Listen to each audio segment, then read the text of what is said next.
हे students, बच्चों हम new chapter start कर रहे हैं जो है मेजर लैंड फॉर्म्स।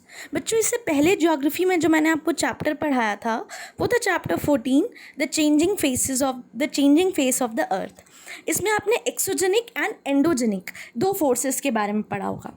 आपको पता होगा कि जितने भी लैंड फॉर्म्स बनते हैं वो किन फोर्सेस की वजह से बनते हैं, एंडोजेनिक फोर्सेस की वजह से बनते हैं। इसके बाद जो एक्सोजेनिक फोर्सेस होती हैं वो बाहर से उनमें कुछ चेंज करके उनकी एलिवेशन को कम करने की कोशिश करती हैं, उनकी हाइट को कम करने की मेजरली कोशिश करती हैं। तो इनका जो काम होता है वो काफ़ी धीरे धीरे होता है, स्टेडी पेस से होता है, इसलिए इनका इफ़ेक्ट हम नोटिस नहीं कर पाते। तो आज हम इसी चैप्टर में इन्हीं एक्सोजेनिक फोर्सेस और उनके इफ़ेक्ट्स के बारे में पढ़ेंगे। बच्चों ये फोर्सेस दो तरीके से काम करती हैं। फर्स्ट है वेदरिंग एंड सेकंड है इरोजन। तो वेदरिंग पे बात करेंगे बच्चों। वेदरिंग में क्या होता है, जो रॉक्स है हमारी वो टूटती हैं और वो एक जगह से दूसरी जगह पे ट्रांसपोर्ट नहीं होती हैं। ये चीज़ आपको याद रखनी है। मान लीजिए वेदरिंग का मतलब है, आपने अपना फ्रिज देखा होगा, फ्रिज में जब अगर बहुत ज़्यादा क्वांटिटी में आइस जम जाती है तो मम्मा उसको किसी भी शार्प ऑब्जेक्ट से खोदती हैं, राइट। तो वो जिस फॉर्म में होती है उसको आप डिसइंटीग्रेशन कह सकते हो, वेदरिंग कह सकते हो। लेकिन फिर वो उसको एक जगह पे वहाँ से हटा के किसी और जगह पे डिस्प्लेस कर दें तो उसे इरोजन कहोगे। तो वेदरिंग क्या है? Disintegration and decomposition of rocks. इसमें बेसिकली जो रॉक्स होती हैं वो टूटती हैं। किस फैक्टर से बच्चों? बहुत सारी फैक्टर्स हैं। कभी ठंड की वजह से, गर्मी है, फ्रॉस्ट एक्शन है, प्लांट्स हैं, एनिमल्स हैं, कई केमिकल रिएक्शंस होते हैं। तो इस वजह से ये वेदरिंग होती है। ये याद रखना है आपको, इस प्रोसेस में उन ब्रोकन रॉक्स का मूवमेंट नहीं होता। तो पहले कौन सा प्रोसेस होता है? वेदरिंग। इसके बाद प्रोसेस आता है erosion. Erosion is a process by which broken rock material are remove from place of its origin and deposited elsewhere. बच्चों जो उसकी ओरिजिन प्लेस थी, जहाँ पे वो ओरिजिनली था, जहाँ पे वो टूटा, वहाँ से उठा के कोई चीज़ अगर उसे दूर कर दे तो उसे हम इरोजन कहते हैं। ये वेदरिंग के बाद होता है। वेदरिंग में रॉक्स टूटी, इरोजन में वो एक जगह से दूसरी जगह ट्रांसपोर्ट हो गई। कौन कौन से एजेंट्स के थ्रू बच्चों इरोजन होता है?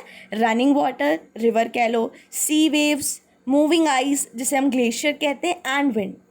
ठीक है, ये जो ट्रांसपोर्टेड मटेरियल होते हैं ये दूसरी दूसरी जगहों पे जाके सेटल होते हैं एंड वो डिफरेंट लैंडफॉर्म्स बनाते हैं। अब बात करते हैं बच्चों रिवर की। रिवर क्या है बच्चों? फ्लोइंग वाटर को रिवर कहते हैं। ठीक है, जहाँ से वो रिवर ओरिजिनेट होता है उसको उसकी सोर्स कहते हैं। ठीक है, henceforth the river moves down the slope in a valley। River कहाँ पे चलता है? वैली में चलता है। मीन्स वैली के थ्रू वो नीचे फ्लो होता है, हिल्स से या जिस भी माउंटेन से वो निकल रहा होगा।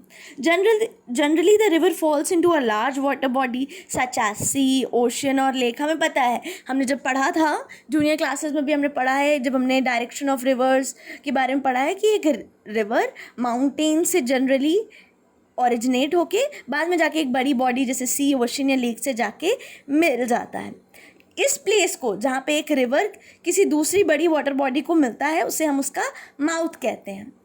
और फिर बच्चों बेसिन क्या होता है? The area drained by the river and it's tributary is called river basin. River अपने रास्ते में जिस जिस जगहों से निकलता है वो और उसकी ट्रिब्यूटरीज, बच्चों उसकी छोटी छोटी शाखाएँ जिस एरिया को ड्रेन करती हैं उन्हें हम रिवर बेसिन कहते हैं। अब बच्चों रिवर इरोजन में 3 तरीके से काम करता है। ठीक है, पहले तो जब उसकी स्पीड बहुत ज़्यादा होती है तो वो क्या करता है? It erodes the rocks over which it floats. जिस भी रॉक से वो गुजरता है उसको इरोड कर देता है। उसके अंदर आप बच्चों समझ सकते हो, बहुत तेज़ से स्पीड से पानी चल रहा है तो उसको उसमें कुछ इरेडिकेशन वो करेगा। उसके बाद वो एक जगह से दूसरी जगह ट्रांसपोर्ट भी करता है। थर्ड, जो मटेरियल्स उसने ट्रांसपोर्ट किए हैं वो उसको डिपॉजिट भी करता है। The erosion work of the river results in widening and deepening of the river valley. Such a valley is called V shaped valley. In hilly areas the river move swiftly. बच्चों आपको पता है जो river का flow है वो इतनी तेज़ होता है, जब ऊपर से बच्चों वो रिवर स्पीड से फ्लो करेगा, अपने रास्ते में जो भी चीज़ें आएंगी उनको इरेडिकेट करेगा, उनको भी अपने साथ बहा के ले जाएगा। इससे वो जगह जिससे वो निकल रहा है यानी वैली वो और चौड़ी होती जाती है, उसे हम लोग वी शेप्ड वैली कहते हैं। Thus there is more erosion and transportation of sediments and practically no deposition. ठीक है बच्चों, इस स्टेज में क्या होता है कि केवल इरोजन होता है और ट्रांसपोर्टेशन होता है, वो उखाड़ता है मिट्टी या रॉक्स और उन्हें अपने साथ बहा के ले जाता है. ठीक है. When the water of the river falls almost vertical down a steep valley, a waterfall is formed. Waterfall हम सब ने देखा है तो हम उसको रिलेट कर सकते हैं कि वाटरफॉल क्या होता है जब बिल्कुल वर्टिकल पानी गिरे. ठीक है. When the water of the river falls almost vertically down a steep valley, बार बार बोल रही हूँ मैं, a waterfall is formed. ये आपको लर्न करना है. ये इंपॉर्टेंट क्यों होते हैं बच्चों वाटरफॉल्स? क्योंकि वाटरफॉल्स में वाटर बहुत ज़्यादा स्पीड से निकलता है एंड इस वजह से वो हाइड्रो इलेक्ट्रिसिटी मीन्स पानी से हम लोग इलेक्ट्रिसिटी उस वाटरफॉल के थ्रू जनरेट कर सकते हैं. ठीक है. तो आपसे इंपॉर्टेंस ऑफ वाटरफॉल पूछे तो आप ये लिख सकते हो कि वो हाइड्रो इलेक्ट्रिसिटी जनरेट करने में हेल्प करता है. The steep sloping segment of the swift flowing river is called rapid. अब rapid क्या होता है बच्चों? रिवर का एक ऐसा सेगमेंट, ठीक है, जिसकी स्टीप स्लोप हो. मतलब स्टीप स्लोप आप समझते हो, एक होता है स्लैंटिंग हल्का सा टेढ़ा और एक स्टीप होता है बिल्कुल सीधा वर्टिकल. जिस एरिया से रिवर के जिस सेगमेंट से वाटर वर्टिकली आता है, काफ़ी तेज़ आता है, उसको हम लोग रैपिड कहते हैं. कल आप असाइनमेंट में कुछ चीज़ें लिख कर आएंगे. सबसे पहले आपको मेन इरोजन के मेन एजेंट्स लिखने हैं. ठीक है. फिर सेकेंड चीज़ आप लिखेंगे what is river basin, what is mouth and what is source of river. ठीक है.